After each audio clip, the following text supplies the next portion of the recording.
እኛ እንዴት አናባቢ መውሰድ እንዳለብን ቀለል አድርጎ የሚያሳይ ቪዲዮ ነው። ቪዲዮውን እስከ መጨረሻ ተከታተሉት።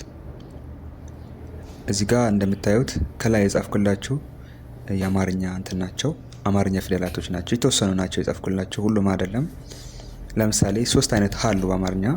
ሶስት አይነት ሀ እዚህ ጋር ጽፌላችኋለሁ። የመጀመሪያ ሀሌታ ሀ፣ መሀል ላይ ያለው ሀመር ውሃ ነው። ያኛው ደግሞ ብዙሃን ውሃ ነው።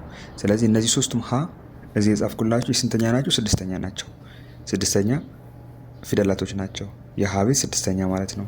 እነዚህ የሚወከሉት በማን ነው? በኤች ነው። ባለፈው በተደጋጋሚ እንዳልኳቸው እንግሊዘኛ ውስጥ አናባቢ የሌላቸው ስድስተኛ ፊደላቶች ናቸው። ምክንያቱም እነዚህ አሁን ህ ስንል ኤች ብቻውን ነው የሚቀመጠው። እዚህ ላይ አሁን ህ ነው አይደለ? ሀ አይደለም፣ ህ ነው። በማን ነው የሚወከለው? በኤች ነው የሚወከለው። ቀጥሎ ያለው ማን ነው? ል ነው። ል ደግሞ ይሄኛው ስድስተኛ ል ነው የሚወከለው በማን ነው? በኤል ነው፣ በኤል። ቀጥሎ ያለው ይሄኛው ኤም ነው። ኤም ደግሞ የማን ተወካይ ነው? የም ነው። ስለዚህ የአማርኛ ስድስተኛ ነው። የስድስተኛ ተወካይ ደግሞ ማን ነው? ኤም ነው። ምክንያቱም ስድስተኛዎቹ ምንም አይነት አናባቢ የላቸውም፣ ብቸኛ ናቸው። ሌሎቹ ግን እነዛ አንደኛ እስከ ሰባተኛ ያሉ ከስድስቱ ውጭ የራሳቸው የሆነ ቫወል ወይ ደግሞ አናባቢ ያላቸው፣ እሱ በኋላ እናያለን። ግን መሰረት የሚባለው አንድ ፊደል በምን እንደሚወከል ለማወቅ በዚህ ነው እንትን የምንለው ማለት ነው። ስለዚህ ለምሳሌ አሁን በም የሚጀምር ፊደል ስንጽፍ እንግሊዘኛ ከየት እናመጣለን ካልን ኤም የሚለው ፊደል ይወክልናል ለእንግሊዘኛ፣ ለአማርኛው ማለት ነው። ስለዚህ ኤስ ይሄ ደግሞ የማን ተወካይ ነው? የሰ ተወካይ ነው። በአማርኛ ውስጥ ሁለት አይነት ሰ አለው፣ እሳቱ ሰና ንጉሱ ሰ። እሳቱ ሰና ንጉሱ ሰ፣ እነዚህ ሁለቱም ስድስተኛ ስስ ናቸው። ስለዚህ የሚወከሉት በኤስ ነው። ማንኛውም የሰ ዘር የሚወክለው በእንግሊዘኛ ኤስ ነው፣ እነዚህ ሁለቱም ማለት ነው። ያው ቅርጻቸውን የሚለያየው እንጂ ሞክሼ ናቸው። ቀጥሎ ያለው ማን ነው? ር ነው። ር ደግሞ በአር ይወከላል። ሽ ደግሞ በኤስ ኤች ይወከላል። ሽ ሁለት ፊደል ነው የሚወክሉት፣ ኤስ እና ኤች አንድ ላይ ሲሆን ይሄ እንደ ሽ ነው። እዚህ ላይ የምትይዙልኝ ከ እና ቀ ደግሞ ብዙ ጊዜ የምንጽፋቸው በካይ ነው። ኪው አለን ለቀ የሚወክልልን፣ ግን በካይ ብትይዙት ችግር የለውም፣ ያን ያህል ለውጥ የለውም። ሁለቱም መጠቀም እንችላለን። ቀጥሎ ያለው ማን ነው? ብ ነው። የበቤት ማንኛውም የሚወከለው በቢ ነው። ስለዚህ ስድስተኛ ብ ስለሆነ ቢ ብቻውን ይቀመጣል። በመቀጠል ያለው ማን ነው? ቭ ነው። ቭ ደግሞ ስድስተኛ ነው። የሚወከለው ማን ነው? በቪ ነው። በቪ የበቤት ማንኛውም በቪ ነው የሚወከለው።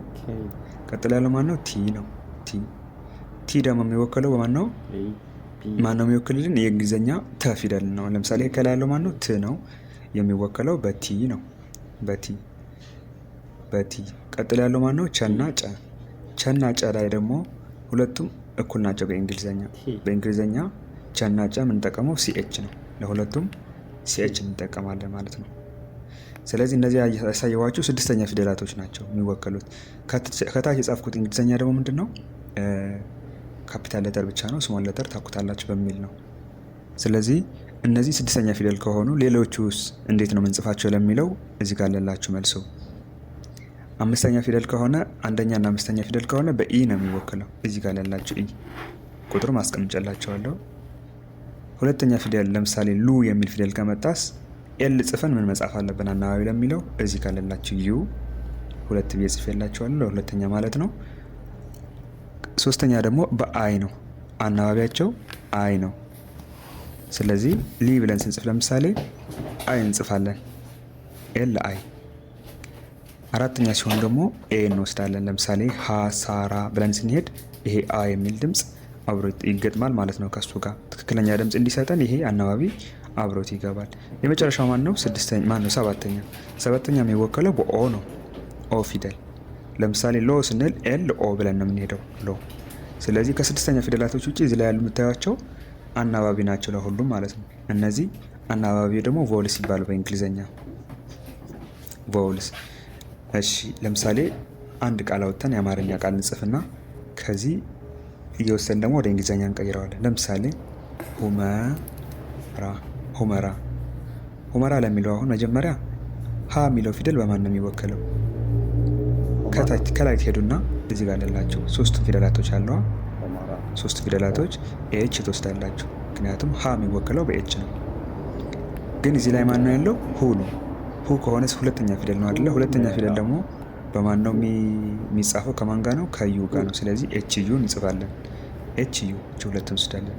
ከዛ ቀጥላ ያለው ማን ነው? መ ነው። መ ደግሞ የመጀመሪያ ፊደል ነው አይደል? የመጀመሪያ ፊደል ከሆኑ የሚወስዱት አናባቢ ማን ነው? እዚህ ጋር እንደምታዩት ኢ ነው። ለአንደኛና ለአምስተኛ ኢ ነው። ስለዚህ መ ለሚለው ኤም ኢ እንወስዳለን። መ ለሚለው ከላይ መጀመሪያ እዚህ ጋር አለላችሁ እንዳትወዛገቡ፣ ኤም ራሱ ስላለ ማለት ነው። አናባቢ ደግሞ ኢ እንወስዳለን። በመቀጠል ያለው ማን ነው? ራ ነው። ራ የማን ቤት ነው? የረ ቤት ነው አይደለ? የረ ቤት ከሆነ ደግሞ ራ የሚወከለው በአር ነው። ግን ራ ስንተኛ ነው? አራተኛ ነው። ረ ሩ ሪ ራ አራተኛ ስለሆነ ለአራተኛ ደግሞ የምንወስደው ማን ነው? እዚህ ጋር ሰማያዊ ቦታ ላይ ያለላችሁ ኤ ፊደል ትወስዳላችሁ። ኤ። ስለዚህ አንድ ላይ ሁ መ ራ ሁመራ ብለን በዚህ መልኩ ጻፍን ማለት ነው። ዋናው ነገሩ ሰማያዊ ላይ ያሉ አናባቢዎች ናቸው የሚጠቅሙን ማለት ነው። በመቀጠል ደግሞ ሆ ቴ ል ሆቴል። ሆቴል ለሚለው መጀመሪያ ኤች በማን ይወከላል? ማን ነው? ሀ በማን ይወከላል? በኤች ይወከላል። ከላይ እንደምታዩት ከአረንጓዴ ቦታ ላይ እዚህ ላይ ያለላቸው የሀ ቤት በኤች እንደሚወከል ሆኖም ግን ሰባተኛ ነው አይደለ? ሆ ሰባተኛ ከሆነው ለኤች ማን ይጨመርለታል? ኦ ይጨመርለታል። እዚህ ሰማያዊ ቦታ ላይ ያስቀመጥኩላችሁ በቁጥር እንዳይጠፋባችሁ ብዬ ነው። ስለዚህ ኤች ኦ እንደ ሆ ነው። ቴ ስንል ደግሞ አምስተኛ ነው አይደለ? ቴ አምስተኛዎቹ የሚወስዱ ደግሞ ኢ ነው። አይ ኢ መውሰድ ይቻላል፣ ግን ኢ ውሰዱት እንዲቀልላቸው። ስለዚህ ቴ ለሚለው መጀመሪያ ከቲ ቤት ከተ ቤት ቲ እንወስድና ከዛ በኋላ አምስተኛ ፊደል መሆኑ ካረጋገጥን በኋላ ኢ የሚል አናባቢ አለው ኢ። ስለዚህ ልዩነቱ ምንድነው? ይሄኛው ቲ ካፒታል ሌተር ነው፣ ይሄኛው ስሞል ሌተር ነው። መሀል ላይ ስንጽፍ ማንኛውም ፊደል ስሞል ሌተር መሆን አለበት። ከመጀመሪያ ውጪ ማንኛውም ስም ስንጽፍ ከመጀመሪያ ውጪ ስሞል ሌተር መሆን አለበት ማለት ነው። እና እዚህ ጋር ቲ ወሰድን፣ ግን አምስተኛ ፊደል ነው። ስለዚህ አምስተኛ ከሆነ መውሰድ ያለብን ማን ነው? ኢ ነው። ቴ ለሚለው ቲኢ ማለት ነው። ቀጥሎ ያለው ማን ነው? ል ነው። ል ግን የሚወከለው በማን ነው? በኤል ነው። ስለዚህ እዚህ ጋር ምንም አናባቢ አያስፈልግም። ስድስተኛ ፊደላቶች ምንም አናባቢ ስለሌላቸው እዚህ ጋር አረንጓዴ ቦታ እንደምታዩት ል ተጽፏል አይደለ? ኤል እዚህ ጋር አለ። ይሄ ካፒታል ሌተር ነው፣ ይሄኛው ደግሞ ስሞል ሌተር ነው ማለት ነው። ስለዚህ ምን የሚከብድ ነገር የለውም። እነዚህ አናባቢ ከያዛችሁ ማንኛውም ቃል መጻፍ ትችላላችሁ ማለት ነው። ቀጥለን የምናየው ህ መ ም ህመም። ህመም ለሚለው መጀመሪያ ይሄኛው ህ ስድስተኛ ስለሆነ ምንም አይነት አናባቢ የለውም። ከላይ ከአረንጓዴ ቦታ እንደጻፍኩላችሁ ይሄ እንደወረደ መውሰድ ነው። ቀጥል ያለው መ ነው። መ ከሆነ ደግሞ መጀመሪያ ኤም ይወስዳል። ስንተኛ እንደሆነ ካረጋገጥን በኋላ ደግሞ አናባቢ መውሰድ ነው። ስለዚህ መ የመጀመሪያው ነው። የመጀመሪያው የሚወስዱ ደግሞ ኢ ነው። እችኛው ኢ እንወስዳለን። ስለዚህ ህ ማ ም። ያቺ ም ደግሞ የወሰድናት እዚህ ጋር ብቻዋን የሚወሰድናት ስድስተኛ ፊደል ስለሆነች ነው። ማንኛውም ስድስተኛ ፊደል አናባቢ የለውም፣ ብቻውን ነው የሚቀመጠው። አናባቢ የለውም። እዚህ ጋር እንዳያችሁት የመጀመሪያ ፊደል ከሆነ በኢ ነው የሚወከለው፣ የመጀመሪያና አምስተኛ ከሆነ። ሁለተኛ ፊደል ከሆነ ደግሞ የሚወከለው በማን ነው? ወይ ደግሞ አናባቢ ማን ነው? ዩ ነው እዚህ ጋር ሌላችሁ። ሶስተኛ ከሆነ ደግሞ አይ ነው። አራተኛ ኤ፣ ሰባተኛ ኦ። ቅድም ለዛ ነው እዚህ ጋር ሆ ስንል ሰባተኛ ነው አይደለ? ኤች ወስደን ኦ የወሰደው ይሄኛው ኦ ለሆ ለሚለው ድምፅ እንዲሰጠን ያገለግለናል ማለት ነው። እዚህ ጋር ደግሞ ቴ ያልነው ደግሞ አምስተኛ ነው አይደለ? አምስተኛ ለሚወስድ ደግሞ ኢ ነው። ስለዚህ ዋና ጥቅማቸው እነዚህ ምንድነው? አንድ ፊደል ትክክለኛ ድምፅ እንዲኖረው የሚያገለግሉ ናቸው ማለት ነው። በመቀጠል የምናየው ለም ለም ለምለም። ለምለም ለሚለው ለሚለው ኤልኢ የመጀመሪያ ስለሆነ ከዛ ኤም ከዛ በኋላ ተመሳሳይ ስለሆነ መድገም ነው ራሱ። መጀመሪያ ለፊደል በማን እንደሚወከል አረንጓዴ ቦታ ላይ ያለላችሁ በኤል ይወከላል። ሆኖም ግን ይሄ ለ የመጀመሪያ ነው፣ ስድስተኛ ስላልሆነ መውሰድ ያለበት አናባቢ ብላችሁ ስታስቡ ሰማያዊ ቦታ ስትሄዱ ኢ አለ ኢ። ስለዚህ ኤል ኢ እንላለን። ከዛ ም አለ ስድስተኛ ም። ስድስተኛ ም ደግሞ ምንም አናባቢ የለውም፣ ኤም ይቀመጣል። ከዛ በኋላ ተመሳሳይ ነው፣ ለም ለም ስለሆነ በዚህ መልኩ ይቀመጣል ማለት ነው። አሁን አረንጓዴ ቦታ ላይ ያሉ ምንድን ናቸው መሰላችሁ? የአንድ ነገር አጠቃላይ ተወካይ ናቸው። አሁን በአማርኛ ውስጥ ሀ የሚል ፊደል ካለ ወደ እንግሊዝኛ ስንቀይረው በኤች ነው የሚወከለው። ይሄኛው ኤች ሀ ለሚለው አማርኛ ፊደል ተወካይ ነው ማለት ነው። ስለዚህ አረንጓዴ ላይ ያሉ ቦታዎች መሰረታዊ የሚባሉ ናቸው። አንድ ፊደል በማን እንደሚወከል የሚያሳይልን ነው። ለምሳሌ አሁን ታደሰ ብለን ስንጽፍ ታ ፊደል እንግሊዝኛ የትኛው እንደሆነ ማናቀ ከሆነ መጻፍ አንችልም። መሰረቱ ቲ እንደሆነ መጀመሪያ ማወቅ አለብን። ስለዚህ ከላይ ያሉ መሰረታዊ የሚባሉ ናቸው። ከታች ያሉ ደግሞ አናባቢዎች በኋላ የሚመጡ ናቸው። ለምሳሌ እዚህ ጋር ላሊበላ ብለን ጽፈናል። ላሊበላ ለሚለው መጀመሪያ ለ በማን ይወከላል? በኤል ነው። ኤል ሆኖ ግን ስንተኛ ፊደል ነው? አራተኛ ፊደል ነው።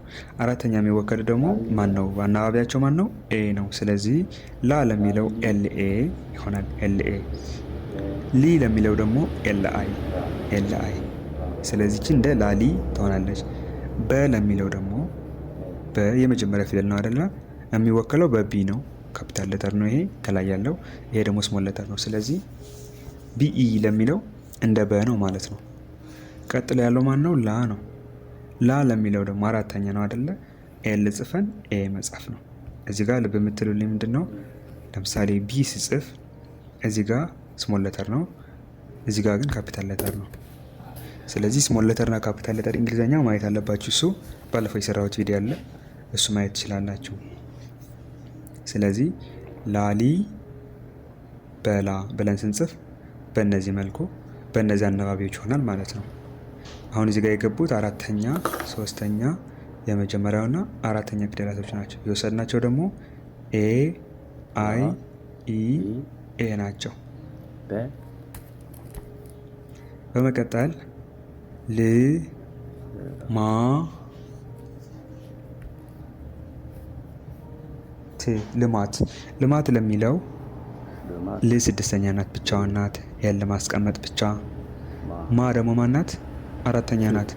አራተኛ ከሆነች ደግሞ የምትወስደው እዚህ ሰማያዊ ቦታ ላይ ትሄዱና እችን መውሰድ ኤምኤ ማለት። ት ደግሞ ስድስተኛ ስለሆነች ምንም አናባቢ የላትም። ስለዚህ ስሞል ሌተሯን ቲ መውሰድ። ያው እዚህ ጋር ካፒታል ሌተር ቲ ነው ይሄ። የዚህኛው ካፒታል ሌተር ስሞል ሌተሩ ሲሆን ደግሞ እችኛዋ ቲ ትሆናለች። ለሁሉም ስሞል ሌተር አላቸው የራሳቸው። ለምሳሌ እዚህ ጋር ቅድም መጀመሪያ ላይ እንዳያችሁት አር አላ። አር ይሄ ካፒታል ሌተሩ ይሄ ነው አይደለ? የዚህ ነው የሚወከለው። ስሞል ሌተሯ ደግሞ በመሀል ስትመጣ ደግሞ እችኛዋ አር፣ ትንሿ አር እዚህ ጋር አለላችሁ፣ እችኛዋ አር። ስለዚህ ካፒታል ሌተር እና ስሞል ሌተር እንዳያወዛግባችሁ አደራ። የእናንተ የሚፈለገው ምንድነው? አሁን እዚህ ጋር ምን አይነት አናባቢ መውሰድ እንዳለባቸው ነው። ብዙ ጊዜ ስንጽፍ አናባቢዎች ስለሚጠፉም ነው ትርጉም ያለው ቃል መጻፍ የሚያቅተን ማለት ነው። ትኩረታችሁ አናባቢው ላይ ይሁን። እነዛ ካፒታል ሌተር እና ስሞል ሌተር ደግሞ ከዚህ በፊት የሰራሁት ቪዲዮ አለ፣ ተመልከቱት። በመቀጠል የምናየው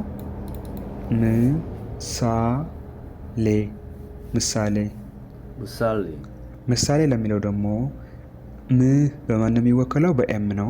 በኤም። ሳ ደግሞ በኤስኤ ነው። ኤስኤ። ሌ ደግሞ ኤልኢ። ስለዚህ ምሳሌ። እዚህ ጋር አሁን እች ምሳሌ በአማርኛ ብቻዋን ብታገኟት ለመጻፍ የምትወስዱት እርምጃ ምንድን ነው? መጀመሪያ ይሄ ም ፊደል የማን ነው ማለት በእንግሊዝኛ በምን ነው የሚወከለው ብላችሁ ትሄዱና እዚህ ጋር ቦታ አረንጓዴ ቦታ ስትሄዱ ኤም አገኛችሁ። ኤም። ስለዚህ ስድስተኛ ነው። ምንም አይነት አናባቢ አያስፈልገውም። ኤም ብቻውን ማስቀመጥ ነው። ሳ ስትሉ ግን መጀመሪያ ሳ የማን ቤት ነው? የሰ ቤት ነው። የሰ ቤት የሚወከለው ደግሞ በማን ነው? እዚህ ጋር አለላችሁ በኤስ ነው። በኤስ ግን አራተኛ ነው ይሄ። ስለዚህ ምን አይነት አናባቢ መውሰድ አለበት? ሳ ሲባል እዚህ ጋር አረንጓዴ ቦታ ማን ነው? ሰማያዊ ቦታ ትሄዱና ኤ አለላችሁ እዚህ ሳ የሚለው ኤስኤ ይሆናል ማለት ነው። ከዛ ሌ ለሚለው ደግሞ አምስተኛ ነው አይደለ? ሌ አምስተኛ ከሆነ የሚወስደው እዚህ ቦታ አለላችሁ ሰማያዊ ቦታ ላይ ኢ ትወስዳላችሁ፣ ኤልኢ። ስለዚህ ምሳሌ ብለን ስንጽፍ እነዚህን ያስፈልጉናል። ኤ እና ኢ እንደ አናባቢ ያስፈልጉናል ማለት ነው። ቀጥሎ የምንጽፈው ሰማይ ለሚለው ለሚለው ኤስ ወስደን ኢ መጨመር የመጀመሪያ ፊደል ስለሆነ ማ ለሚለው ኤም ወስደን ኤ መጨመር። ለምን? አራተኛ ፊደል ነው። እዚህ ጋር በቁጥር ስላስቀመጥኩላችሁ በምንም ተአምር አይከብዳቸውም። በቁጥር ያስቀመጥኩላችሁ የአማርኛ ቁጥሮቹ ስንት ላይ እንደሚገኙ አውቃችሁ በቁጥሮቹ መሰረት አናባቢ እንድትወስዱ ነው። እዚህ ጋር ስንወስድ ይቅርታ፣ እዚህ ላይ አልጻፍኩላችሁም። የዋይ ቤት ነው። ዋይ ቤት እዚህ አልጻፍኩላችሁም። ስለዚህ የፊደል የሚወክለው በማን ነው? በዋይ ነው። ይህ ደግሞ ስድስተኛ ስለሆነች ዋይ ብቻዋን ትቀመጣለች። ስለዚህ ሰማይ ብለን ስንጽፍ በዚህ መልኩ ይሆናል። ሰማይ። እዚህ ጋር ሰ ስንወስድ ሰ ስንል የመጀመሪያ ፊደል ነው አይደለ? የማን ቤት ነው? የኤስ ነው። እዚህ ጋር ሰ ስጽፍ አማርኛ በኤስ እንደሚወከል ነግራቸዋለሁ። ሆኖም ግን እዚህ ኤስ ብቻውን አናስቀምጥም። ምክንያቱም ሰ የመጀመሪያ ስለሆነ የመጀመሪያ ደግሞ መውሰድ ያለባቸው አናባቢ ማን ነው? ኢ ነው። እዚህ ጋር በሰማያዊ ቦታ የተከበበው በደንብ ካያችሁት ምንም አይከብዳቸውም። ኤስኢ ከዛ ማ ስለሆነ ኤምኤ ከዛ ይ ስለሆነ ዋይ ብቻውን ትቀመጣለች። ሰማይ ብለን በዚህ መልኩ መጻፍ እንችላለን። ቀጥለን የመጨረሻ የምንጽፈው ሸበላ። ሸበላ ሸበላ ለሚለው ለሚለው እዚህ ጋር ላይ ሄዱ ኤስኤች አለላችሁ። ሆኖም ግን ይሄኛው የመጀመሪያ ፊደል ስለሆነ የመጀመሪያ ደግሞ መውሰድ ያለባቸው አናባቢ ማን ነው? ኢ ነው። ተጽፎላቸዋል። ኢ ነው። ከዛ ቀጥል ያለው በ ነው። በ ደግሞ የሚጻፈው በማን ነው? በቢ ነው። በቢ ይወከላል። ቢ ደግሞ የመጀመሪያ እዚህ ላይ በ የመጀመሪያ ስለሆነ ኢ ይወስዳል። ቢኢ። ላ ደግሞ አራተኛ ነው። አራተኛ የሚወስዱት ደግሞ ኤ ነው። ስለዚህ ኤልኤ እንደ ላ ናት ማለት ነው። ስለዚህ አንድ ላይ ሸበላ። በዚህ መልኩ ፊደላቶችን ከግራ ወደ ቀኝ ያሉትን እያያችሁ አረንጓዴና ሰማያዊ ቦታ ያሉትን እያገጣጠማችሁ ትክክለኛ አናባቢያቸውን እየወሰዳችሁ ማንኛውም ቃል መመስረት ትችላላችሁ ማለት ነው። እዚህ ውስጥ ያልገባችሁ ነገር ካለ በድጋሚ እንዲሰራላችሁ የምትፈልጉ ከሆነ ኮመንት ላይ አሳውቁኝ፣ ወይ ደግሞ ቴሌግራም ላይ ኢሞ ላይ አሳውቁኝ ማለት ነው። ያው እኔ ዝም ብዬ ከሚሰራ እናንተን የምትፈልጉትን ነገር ቢሆን ይመረጣል ብዬ ነው። ለዛሬ እዚህ ላይ ይብቃን። ሰላም አለልኝ። አመሰግናለሁ።